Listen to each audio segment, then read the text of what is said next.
Emotions are indicators, but not directions. But so many times we directly fall into judging them and not allowing ourselves to actually feel our emotions, listening to what they're trying to tell us. That's why in this video we're talking about dealing with strong negative emotions.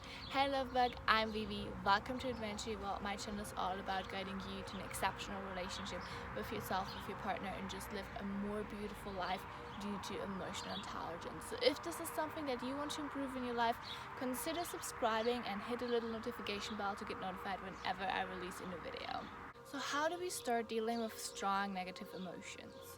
A lot of times we actually telling ourselves a victim story because we're used to being the hero in our life, and if we're telling ourselves a story where we're the victim, suddenly it's out of our responsibility and there's not much that we can do because we're actually the victim. And obviously it is okay to feel strong negative emotion if it's not our fault, or if things are just randomly happening to us but they're not our fault and we can't really do anything about it. So the more we get into the victim story, the deeper and deeper and deeper we get, and the downward spiral begins.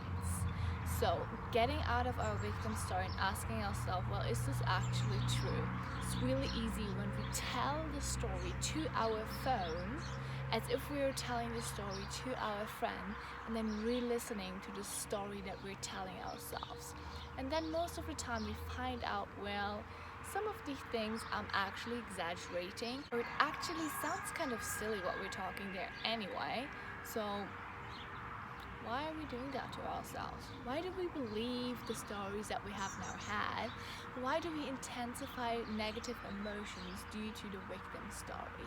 Once we know that we're telling ourselves a victim story, we can de-intensify the strong negative emotions.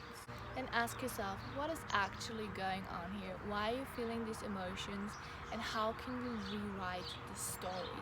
How can you take responsibility for the emotions you're feeling without suppressing them or just trying to move on, still allowing them to be there, giving them space and allowing yourself to feel the emotions, but still thinking, okay, how can I take responsibility now? What can I learn from this? How can I use this as my advantage and move on and learn something from these negative emotions? A lot of times it helps us if we're trying to see the situation from a different point of view. If it helps you adopt an alter ego, whereas you're thinking, okay, pick a person that you really like, some person you follow, someone you admire, someone that is really good in a certain area, and just think, okay, what would that person do? And trying to imagine what that person would do helps you to pick and choose a different point of view for your situation, and then allows you to find better actions for the situation that you're in. Most of the time when we're in a strong negative emotion, we desire to have another feeling, and that feeling can be comfort, security, confidence, happiness, joy. Whatever that emotion is that we're trying to feel, think about how can we cultivate it and feel it right now. It is like looking in a mirror. You cannot expect to look in the mirror and wait for your reflection to change. You actually have to smile or do something so that reflection in your mirror can change. The same happens here. If you choose the feelings you want to feel right now, it is easier to get into the actions that support feeling these feelings in the long term. And then remember, it's okay that we feel emotions. Give them space. It's okay that we fall apart from time to time. We're all humans, nobody's perfect. Allow yourself to feel strong negative emotions. They're a crucial part to our development and to building ourselves, and it's okay to break down. But don't forget to get up after that.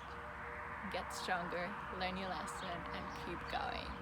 Another thing that always helps is talking about our emotions. The only problem is nobody ever taught us how to talk and how to communicate about emotions. That is why emotional intelligent communication is so important. I have an incredible free training for you. It's linked in the description below and in the comments. So definitely go check it out. Watch the training. It will help you communicate better, get what you want, and build deeper relationships, and really get you in a position where you're able to communicate your feelings with ease and joy, and where you're not afraid of it, where you're not scared of your emotions, or you're not scared of communicating them with someone else. So definitely go check it out. It's one of the best trainings that I've done. Go watch it. And if you like this video, please share it with your friends and family so they know how to deal with strong negative emotions as well. Give this video a like if you did. If you're not, give it a dislike, and subscribe to the channel if you want to learn more about emotional intelligence and all the things about dealing with emotions. Thank you so much for watching, and I see you in the next video.